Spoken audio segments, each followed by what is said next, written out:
तर उमापती महादेव परत माझे गुरु श्री स्वामी समर्थ यांच्या चरणाला त्रिवार वंदन करून मी श्वेता माझ्या मराठी ब्लॉग चॅनलमध्ये परत एकदा तुमचं मनापासून स्वागत करते। तर आज कोणताही व्हिडिओ नाही, काही शूट नाही, फक्त मी तुम्हाला आज ही रेसिपी शेअर करणार आहे, तीही माझ्या मुलीच्या हट्टा खातीर। चला मग।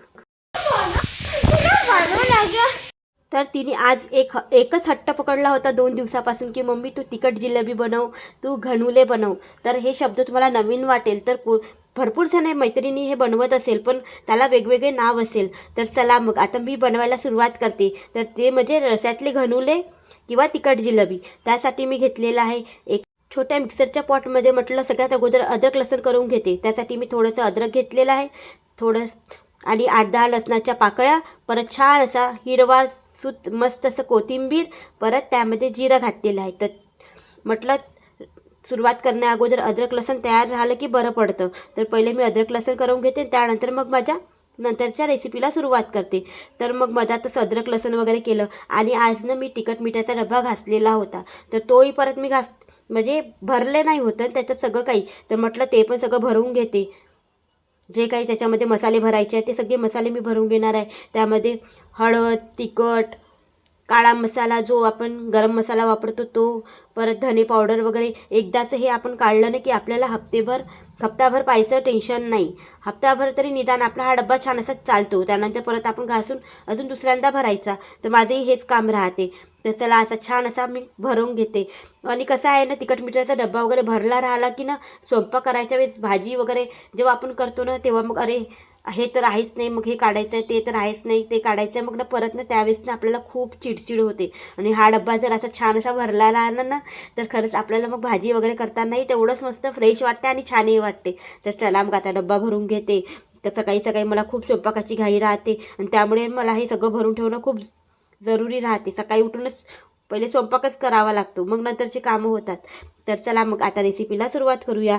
तर मग मी इथे घेतलेलं आहे आपलं गव्हाचं पीठ, कणिक घेतलेली आहे। कणिकेमध्येच थोडंसं हळद, तिखट, मीठ, काळा मसाला आणि धणे पावडर एवढंच घालणार आहे। अद्रक लसूण वगैरे मी याच्यात नाही घालन। आणि मीठ वगैरे घातल्यानंतर आणि त्यामध्ये थोडंसं छान असं मी अजवाईन म्हणजे आपलं ओवा घालणार आहे। तर ओवा वगैरे असं छान असा दोन्ही हाताने क्रश करून घालणार आहे, त्यामुळे ना त्याची टेस्ट अजूनच छान वाढते। तर चला मग, आणि हे सगळं घातल्यानंतर याला मी छान भिजवून घेईन। घट्ट डो याचा लावायचा आहे, जास्त घट्टही नाही जास्त पातळही नाही, असा मीडियम डो आपल्याला लावायचा आहे। तर मग मी तो डो लावून घेते। तर ना मी यावेळेस कुकर लावून घेतलेला होता, संध्याकाळच्या टायमिंगला स्वयंपाक करते म्हटलं, पण हिचं खूपच हट्ट चालू होता। तर मग ती आल्यानंतर मग ना मी तिला 2 दिवसापासून तळवतच होती की राहू दे ना गं, राहू दे ना, पण नाही, ती मला माहीत होते ती आज मला करून मागेल म्हणजे मागेल, म्हणूनच मग हे करायला सुरुवात केली। आणि कसं होते ना मैत्रिणींनो ना, संध्याकाळी वगैरे आपल्याला स्वयंपाक करायचा खूप त्रास येतो। बरेचदा माझ्या प्रत्येकच मैत्रिणीला संध्याकाळचा स्वयंपाक करायचा खूप त्रास येत असेल, तर मलाही कधी कंटाळा येते म्हणा। मग कधी आपलं असं काही पण मी कधी दाल फ्राय बनवते, कधी बेसन बनवते, कधी काही बनवते। तर त्यानंतर कधी आपण असंही बनवून खाऊ शकतो। हे छान सिंपल आहे, मुलाही आवडीने खातात। तर बस आपला डोही झालेला आहे, मग मी झाकून ठेवलं, म्हणजे कणिक भिजवून झालेली आहे आणि कणिक छान अशी 15-20 मिनटं रेस्ट दिली। ते रेस्ट दिल्यानंतर मग मी आता छान असे घणुले बनवणार आहे। तिखट जिलेबीचे काही म्हणाल ते तुम्ही याला जिलेबीचा आकारही देऊ शकता, परत जे सटोळे बटोळे आपण काही म्हणतो ना त्याचाही आकार आपण याला देऊ शकतो। तर बस आता मी याला 2-3 जिलेबीचे आकार दिले, बाकी मस्त असे छान गोल राऊंड करून तसेच मग मी बनवून घेणार आहे। आणि एवढं सगळं एकटीला बनवायला वेळ लागेल म्हटलं, तर ह्या दोघी जणीच्या सोबत होत्या ना, माझ्या ताईची मुलगी परत माझी मुलगी। तर मम्मी दे ना, आम्ही तुला करू लागतो ना, वेळ होईन करून।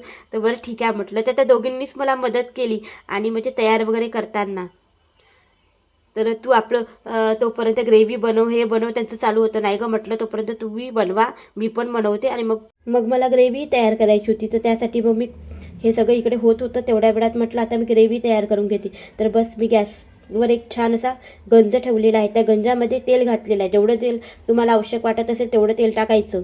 तर आणि कारण की कसं होतं ना, आपण जे टाकू सगळे ते भरपूर झालेलं होतं। तुम्हाला एवढसा डो दिसला असेल, पण ते बनवताना ना पूर्ण ताटभर झालेलं होतं, तर म्हणून थोडं तेल मी जास्त घेतलेलं आहे। तर बस इथे मी जिरं घातलेलं आहे आणि छान असा एक मिडियम साईजचा कांदा मी चिरून घातलेला आहे। चिरून घातल्यानंतर मग त्यामध्ये मग अद्रक लसूण घालून मग अद्रक लसूण छान आपल्याला तेलामध्ये कडसवायचं आहे।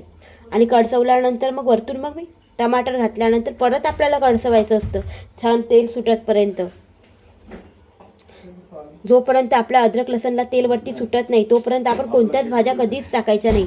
त्यामुळे ना कसं होतं की आपल्या भाजीची टेस्टही बदलून जाते.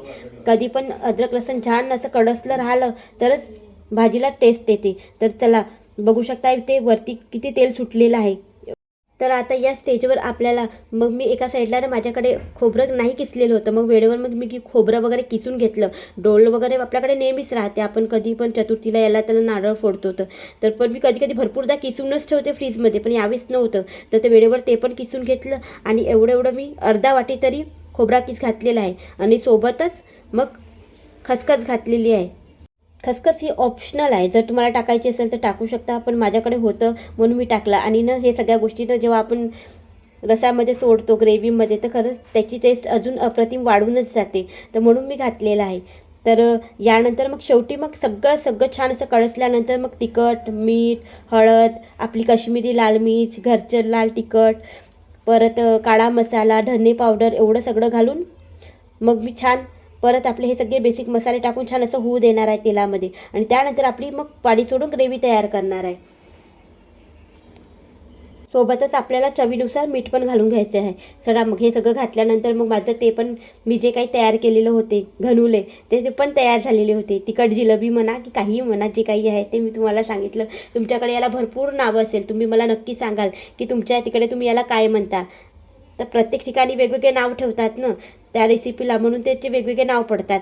पण खरंच ही टेस्ट एवढी अप्रतिम वाटली ना त्या दिवशी, एवढी टेस्टी झालेले होते. मी बनवले त्या दिवशी खरंच खूप टेस्टी झालेले होते, माझ्या मुलीलासुद्धा आवडले. आणि मी ही पहिल्या किंवा दुसऱ्यांदाच मी ही रेसिपी बनवली असेल, मी हे जास्त घरी बनवत नाही मला वाटलं. आणि हे बघा आपले ते पण तयार झालेले आहेत, ताटभर झालेले आहेत. एवढसा डो दिसत असला तरी कणकेचा, मला वाटलं हे खातील की नाही खातील, पण त्यांनासुद्धा आवडले होते. आणि कसं आहे ना, हे जेव्हा आपण बनवतो ना तेव्हा थोडं तिखट कमी वापरायचं, कारण की आपण नुसती भाजी थोडी न खात आहो, म्हणून यामध्ये थोडं तिखट कमी वापरलं की आपले मुलं सहज खाऊन घेतात. तर मी तिखट कमीच वापरलेलं आहे. आता ही जी विकतचं आपण काश्मीरी लाल मिरची वापरतो त्याच्याने कलर थोडासा चेंज होते, ते तिखट भलाही नसतं पण नाही का कलर येतो त्याला.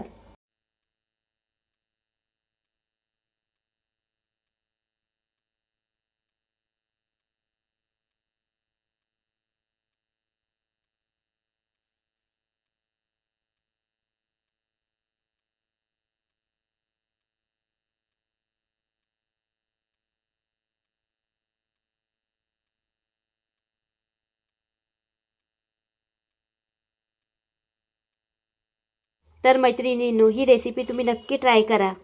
आणि तुम्ही जर पहिल्यांदा माझ्या चॅनलवर व्हिडिओ बघत असाल तर चॅनलला नक्की सबस्क्राईब करा.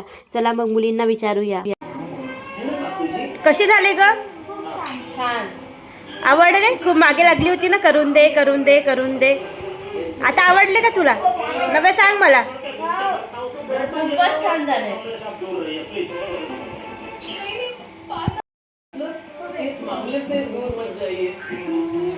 चला मग मैत्रिणींनो, मी इथेच व्हिडिओ एंड करते. भेटते तुम्हाला नंतर. Bye bye.